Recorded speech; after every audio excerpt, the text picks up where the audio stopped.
আসসালামু আলাইকুম। আজকে আমরা দেখব যে কিভাবে একটা ফুল পেজ স্ক্রিনশট নিতে হয়।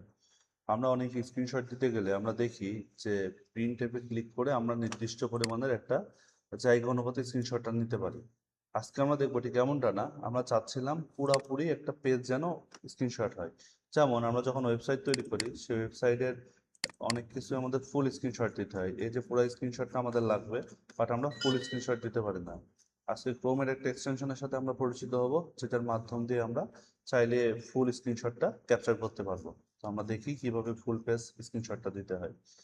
এজন্য আমরা চলে আসবো, এখানে বলবো গো ফুল পেজ স্ক্রিন ক্যাপচার। এই যে ফুল পেজ এক্সটেনশন যেটা আছে ক্রোমের, গো ফুল পেজ, এই এক্সটেনশনটা আমরা নিয়ে নিব। এক্সটেনশনটা অনেক সুন্দর। তো আমরা এখানে ক্লিক করলাম। এবার এখান থেকে দেখতেছি অ্যাড টু ক্রোম অপশন আছে, এই অ্যাড টু ক্রোম অপশনের উপর আমরা ক্লিক করব। এবার এখান থেকে অ্যাড এক্সটেনশন আছে, আমরা এক্সটেনশনটা অ্যাড করে নেব। আমরা একটু ওয়েট করব এটাকে ডাউনলোড হওয়ার জন্য। এটার মাধ্যম দিয়ে আমরা পুরাপুরি একটা ওয়েবসাইট থেকে শুরু করে যত ওয়েব পেজ আছে সবগুলাকেই ফুল পেজ স্ক্রিনশট নিতে পারবো। এখান থেকে আমরা দেখতে পাচ্ছি যে আমাদেরটা ইনস্টল হয়ে গেছে। এখন এখানে একটা অপশন আসবে, আমাদের অপশনটা এরকম হাইট থাকে, এইটাকে বলা হয় গিয়ার আইকন। দেন সেখান থেকে আমরা পিন করতে পারবো। এটি যদি আমরা এটাকে পিন করে দিই তাহলে এটা আমাদের এই ফাইলে চলে আসবে। এখন আমরা যে কোনো পেজ, এই পেজটাকে চাচ্ছি, দেন এখানে ক্লিক করলেই আমরা দেখতে পারবো স্ক্রিনশট আসার কথা। বাট ফার্স্টে যেহেতু আমরা ইনস্টল দিলাম, আমাদের এখানে অনেকগুলা মানে পারমিশন দিতে হবে, অ্যালাউ করতে হবে। তো আমরা এক্সটেনশন সেটিংসে চলে আসলাম।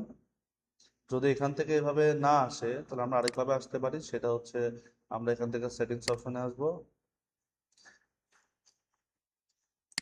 আমরা যেটাতে ঢুকছিলাম সেটাতে রাইট বাটন প্রেস করবো। এবার দেখবো ম্যানেজ এক্সটেনশন নামে অপশন আছে। ম্যানেজ এক্সটেনশনে আসার পরে নিচে দেখতে পারবো যে দুইটা পারমিশন দেওয়া নাই, এই দুইটার পারমিশন আমরা দিয়ে নিলাম।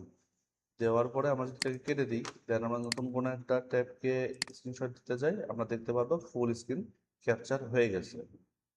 এই যে ফুল যে স্ক্রিন ক্যাপচারটা হইলো, এটাকে আমরা চাইলে পিএনজি তে সেভ করতে পারবো। এই যে অ্যালাউ করে দিতে হবে ফার্স্ট টাইমের জন্য। আমরা যেখানে চাচ্ছিলাম ঠিক সেখানে রেখে দিই। আমি সাপোজ ডাউনলোডে চাচ্ছিলাম, ডাউনলোডের এখানে বসায় দিলাম। আবার যদি আমরা চাই যে না আমরা পিডিএফ ডাউনলোড দেবো, তাহলে এখানে ক্লিক করলে আমরা দেখতে পাচ্ছি পিডিএফটা ডাউনলোড হয়ে যাচ্ছে। আবার চাইলে ডিলিটও করে দিতে পারি, যে ইমেজটা লাগবে না। আবার এখান থেকে আমরা ফাইলও আকারেও কাউন্ট করতে পারি। তো যাই হোক, আমাদের লাগবে বেসিক্যালি পিএনজি ভার্সনটা আর পিডিএফ ভার্সনটা। তো এইভাবে করলে আমরা যে কোনো ওয়েবসাইটকে ফুল পেজ স্ক্রিন ক্যাপচারটা নিতে পারবো। আমরা যদি অন্য কোনো ওয়েবসাইটে আসি, সাপোজ আমরা গুগলের কোনো একটা পেজে আসি, গুগল লিখে সার্চ দিলাম, অনেকগুলো পেজ আছে, আমরা চাচ্ছিলাম পুরাটাই যেন স্ক্রিন ক্যাপচার হয়। তাহলে কি করব, জাস্ট এখানে একটা ক্লিক করে দেব। আমরা দেখতে পারবো পুরা যে অংশটুকু আছে ফুল ওয়েবসাইটটা আমাদের এখানে স্ক্রিনশটে হয়ে গেল।